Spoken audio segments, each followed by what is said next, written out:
It's pretty hard to find a LEGO collector who doesn't love minifigures, and it's even harder to find one who doesn't get excited about the weird and oversized ones. What exactly counts as a minifigure? That's a debate for another day. Today we're diving straight into the world of LEGO's true heavy hitters, under the Rary Brick microscope, Big Figs. To really get the role of big, posable characters in LEGO, we've got to rewind a bit, back to around 1974 when LEGO first added play figures to their sets. The classic minifigs we all know showed up 4 years later and basically took over. And yeah, they've been the face of LEGO ever since. But here's the catch. They became so standard that eventually they started to limit what LEGO could do. Think about it. The arms and legs don't bend. You can't attach big elements to them. Astronauts, pirates, city folks, like, they came out of the same mold. But everything changed the moment LEGO designers brought in something bigger. But before we dive in, let's quickly figure out what actually counts as a big fig and what doesn't. Big, posable figures have been showing up in LEGO sets for decades now. Think of the Technic figures. They're definitely bigger than regular minifigs and way more articulated. But calling them big figs? Not quite right. They're a totally different scale and a totally different system. Same goes for the old Jack Stone figures. They were kind of in between Technic and standard minifigs, but again, not big figs. The bottom line is this. LEGO has different figure systems, and each one has its own scale and purpose. Big figs, by definition, are characters built in minifig scale, just chunkier. So we can start. The first proper big fig entered the scene in 1999 with the Rock Raiders set Loader-Dozer. That stone monster was the first one-piece, solid, oversized character, but here's the thing, it wasn't just some dragon or animal.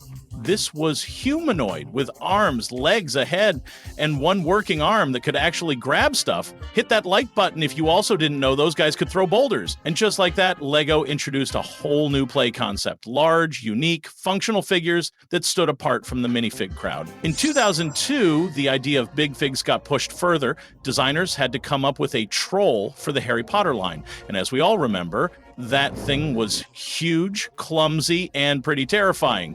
Definitely not minifig material. Now, sure, it used a regular head with a new body, so technically not a true big fig, but the cloth elements like the bandage and cape made it stand out in the lineup. Also worth noting, that first wave of Harry Potter sets gave us the very first mold for Fluffy, the three-headed dog. Not quite a big fig, but definitely a hint that LEGO was ready to experiment with larger creatures.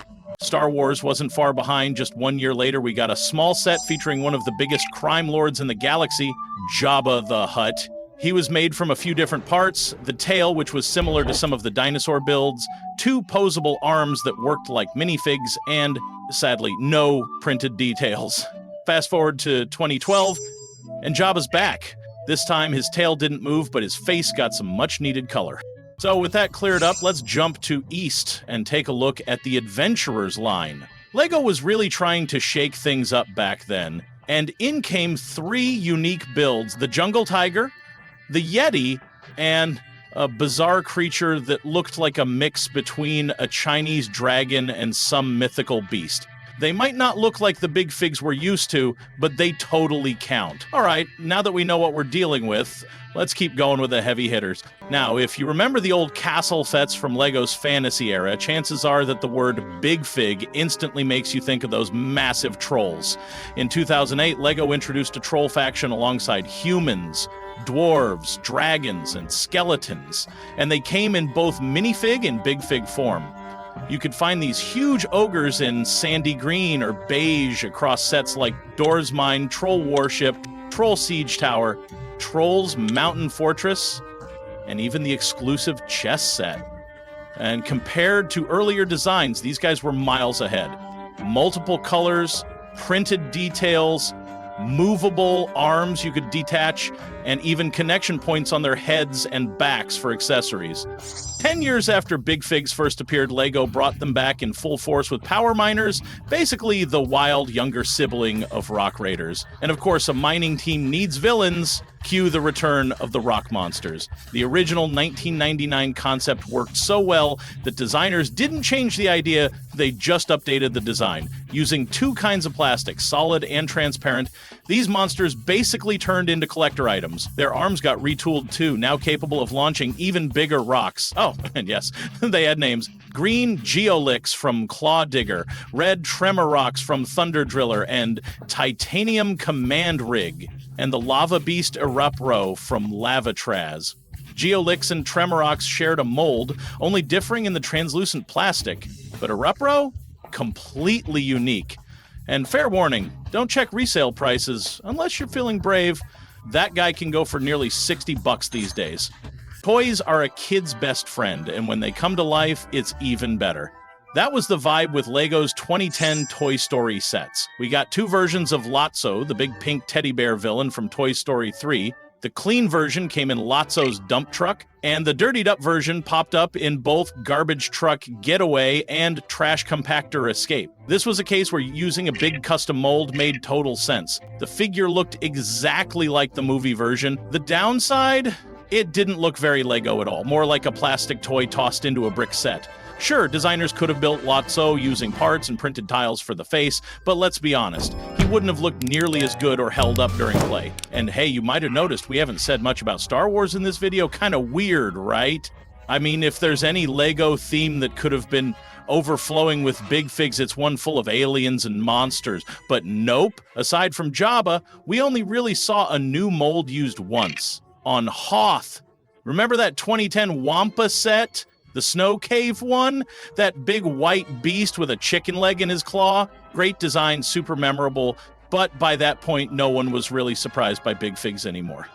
At this stage, the only way to make these figures better was through polish, better colors, sharper prints, and more accurate movie proportions.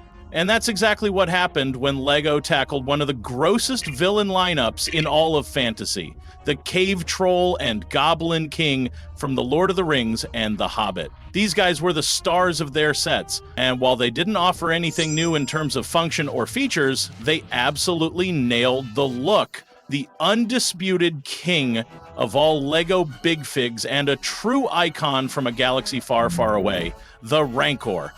He first appeared in 2012, and honestly, he blew everything else out of the water. The design was on another level, made of 18 individual parts and insanely posable. Arms, wrists, even fingers could move. And spoiler alert, he's not the only Big Fig with full claws. Now, if you ask a LEGO fan to picture a Big Fig, chances are the first thing they think of is something big and green. No, not Shrek. Hulk! The need for a Big Fig version of Hulk showed up around the time the LEGO Avengers sets hit the shelves, and really, there's no better way to represent him. His debut was in 2012 with the Hulk Helicarrier Breakout set, and that kicked off a whole lineup dedicated to the big guy. Over the next 11 years, we got 10 different versions of Hulk, each with its own twist, different skin tones, hairstyles, suit designs, you name it. But the real standout was the Hulk vs. Red Hulk Battle Pack. While our classic Hulk was rocking that neon green vibe, Red Hulk looked straight up angry. And the set came with a pretty spicy $50.00 price tag. Another fan favorite, Gladiator Hulk from Thor Ragnarok. The armor, the helmet, the shoulder pad, totally unique mold, and easily one of the most eye-catching versions ever released. And from the looks of it, LEGO isn't slowing down on the Hulks anytime soon. So what happened next? What did Big Figs become in the modern LEGO era? Well, that's a story for part 2.